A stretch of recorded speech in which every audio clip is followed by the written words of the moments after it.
بسم اللہ الرحمن الرحیم، السلام علیکم۔ یہ تو سب لوگوں کو پتہ ہے کہ شوگر اور بلڈ پریشر کی وجہ سے گردے فیل ہو جاتے ہیں، لیکن اس کی وجہ کے بارے میں کوئی بات نہیں کرتا۔ اگر آپ اس چینل پر نئے ہیں تو اس چینل کو سبسکرائب کر لیں اور بیل آئیکن ضرور دبائیں تاکہ ہر نئی آنے والی ویڈیو کا نوٹیفیکیشن آپ کو موصول ہو سکے۔ جب انسانی جسم کے اندر شوگر بہت زیادہ بڑھ جاتی ہے تو ہمارے گردوں کے اندر موجود فلٹرز یعنی گلومیرولائی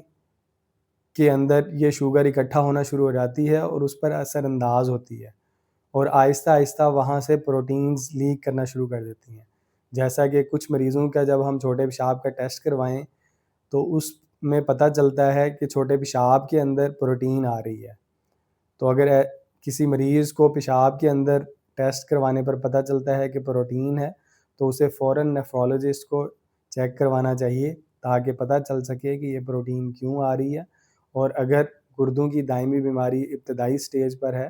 تو اس کو فوراً روکا جا سکے۔ جب مریض کا بلڈ پریشر بہت زیادہ بڑھ رہا ہوتا ہے تو پھر یہ بلڈ پریشر کا تیز ہونا اس مریض کے گردوں کے اندر موجود چھوٹی خون کی نالیوں کو تنگ اور سخت کر دیتا ہے، جس کی وجہ سے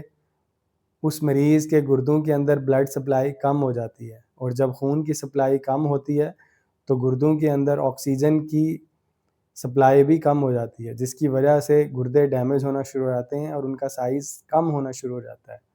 اور آہستہ آہستہ یہ گردے فیل ہو جاتے ہیں۔ تو آپ کو چاہیے کہ آپ اپنی بلڈ پریشر کی دوائی ریگولر کھائیں تاکہ گردے فیل ہونے سے بچ سکیں، اور بلڈ پریشر کے مریضوں کو چاہیے کہ وہ اپنا بلڈ پریشر 130/90 یعنی 130/90 ملی میٹر آف مرکری سے کم رکھیں، تو اس سے بھی گردے فیل ہونے کے چانسز کم ہو جاتے ہیں۔ اگر آپ کی فیملی کے اندر کسی کو شوگر کی بیماری ہے تو ایک تو آپ نے کوشش کرنی ہے کہ وہ اپنی شوگر کی دوائی ریگولر لیں اور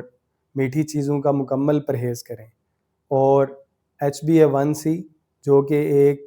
بلڈ کا ٹیسٹ ہوتا ہے جو گزشتہ 3 مہینے کے شوگر کے کنٹرول کو بتاتا ہے،